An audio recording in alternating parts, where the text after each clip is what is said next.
So, Bud, you've won at 135, 140, 147, and 154.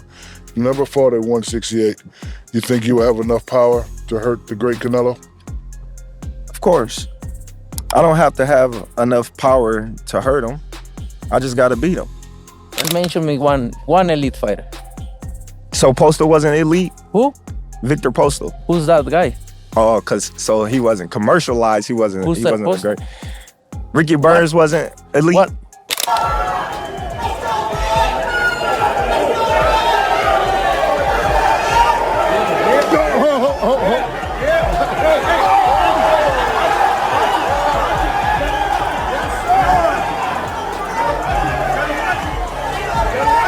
The second episode of the GOATS podcast promised legacy, greatness, and respect. But what fans got was far more explosive. Sitting at the same table as Tom Brady and Shaquille O'Neal, boxing legends Canelo Alvarez and Terrence "Bud" Crawford tried to play it cool. That lasted about a minute. Canelo, in his trademark calm but cutting tone, gave Crawford a subtle compliment, calling him a great fighter. Then, without missing a beat, he flipped the narrative and dropped a question that hit like a right hook. Just name one elite fighter he's faced. Just one. Crawford, visibly irritated, didn't hesitate. Victor Postol. To which Canelo smirked and shot back, "Who's that guy?"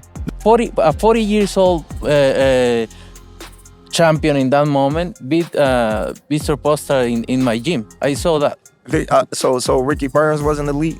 Ricky Burns doesn't elite. Okay. He's not elite. It's cool. Is there a champion? I'm going to fight another elite There is fighter a champions, in September. good fighters, but elite fighters is different. This wasn't a misunderstanding. It was a calculated move by Canelo to undercut Crawford's resume and plant a seed of doubt in fans' minds. And it worked. Crawford rattled off names, Postal, Ricky Burns, but Canelo waved them off as good, not elite. A 40-year-old champion beat Postol in my gym. Canelo added, champions? Sure, but elite? We'll find out. This wasn't just a podcast exchange. It was a psychological power play, and Crawford knew it. Fans watching didn't just witness two champions trading opinions. They saw the first real cracks in the mutual respect facade. But what came next wasn't verbal. It was physical, and it made one thing clear. This fight is beyond hype now. Wait. So I'm going to fight an elite fighter in September. Yeah, okay. Then we're going to find out. Then we're going to find out. And don't get me wrong, you're a great fighter. I know I'm great. You're a great fighter, but are you going to find out? I hope your uncle Turki Alashi pay you enough money because it's going to be the last. When Canelo and Crawford arrived at the press conference in New York, the energy was already boiling. Fans expected fireworks, but what they got was a full-on eruption. As the two men squared off for photos, the tension snapped. Crawford shoved Canelo with brutal force. So sudden and powerful, Dana White, yes, UFC's own Dana, had to sprint in and separate them.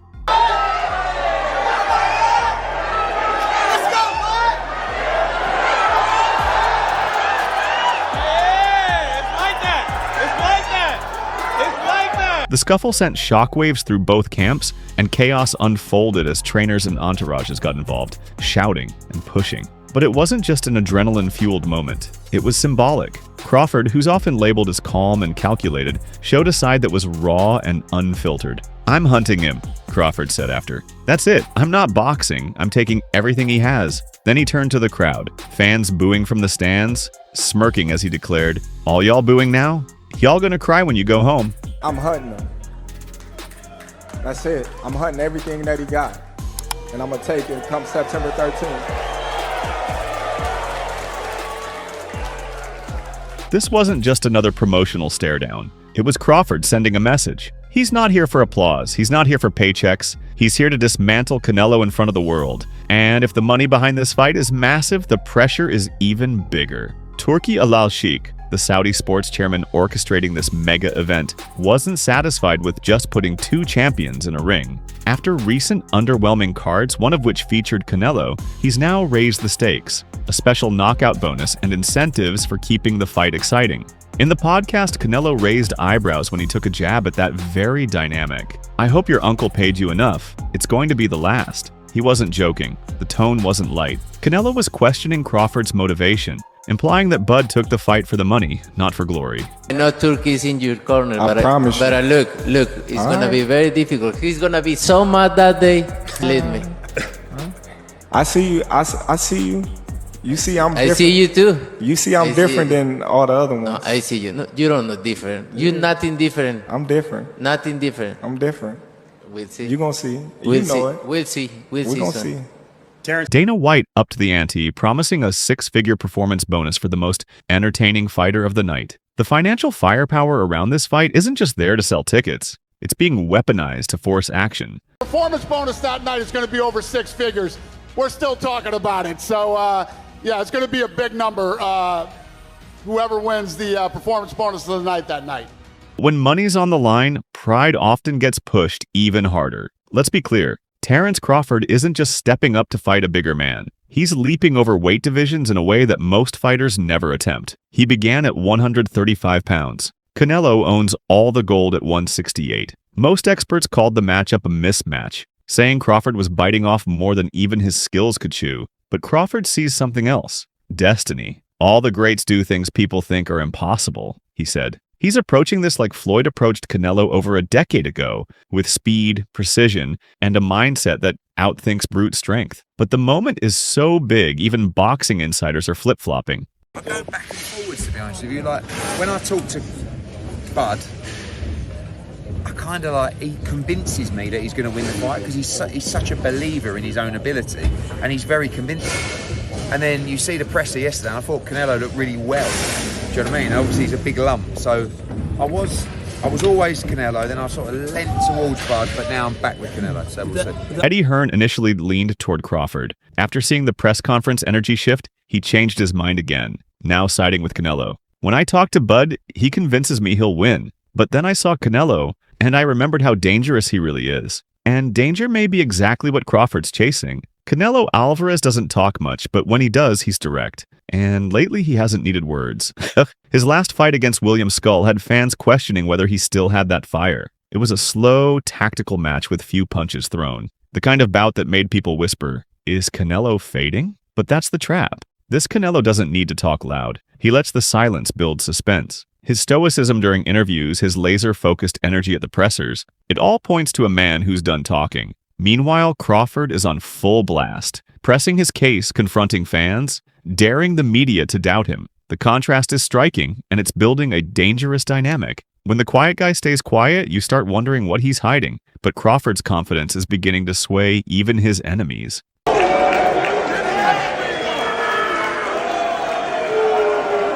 Trainer Bill Haney didn't just show up at the press conference. He bet $100,000 on Crawford to win. Loud, defiant, and fully backing Bud, Haney told critics to stop pushing the "Crawford's too small" narrative. You ain't too big for Crawford, so kill that talk. Simultaneously, Eddie Hearn and Crawford reignited their feud on social media. Crawford called Hearn out for downplaying his career, while Hearn accused Bud of lacking appreciation for past promotion efforts. This isn't just drama. It's a reflection of boxing's shifting power dynamic. Promoters are dividing. Analysts are unsure. Even fans seem to be switching sides daily. Some say Canelo's size and composure will dominate. Others insist Crawford's skill and belief are unstoppable. Either way, the divide is growing, and that tension is part of what's making this fight unmissable. And all this noise leads to one massive question. What's really at stake? For Terrence Crawford, this isn't just about becoming undisputed. He's already done that. Twice. But no man in boxing history has done it in 3 separate weight divisions.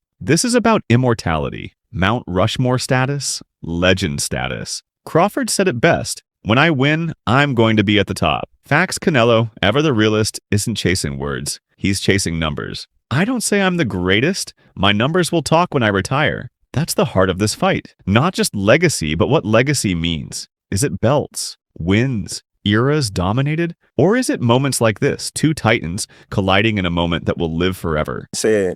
Predicted I was going to knock somebody out or I was going to do this. But every time I did say something, I said I was going to win. And I'm saying that right now. I'm going to win. This wasn't just a podcast. It wasn't just a press conference. This is a war of belief, legacy, and timing. Canelo wants to prove that greatness is earned by longevity. Crawford wants to show that true greatness is defined by defiance. And if the G.O.A.T.S podcast lit the match, September 13th is where it all explodes. Let us know your thoughts and comments below. All right, guys. For the best updates on boxing news, moments, events, and actions, subscribe to Knockout Updates and turn on notifications to never miss out on quality content, and check out our other videos. Until next time, peace out.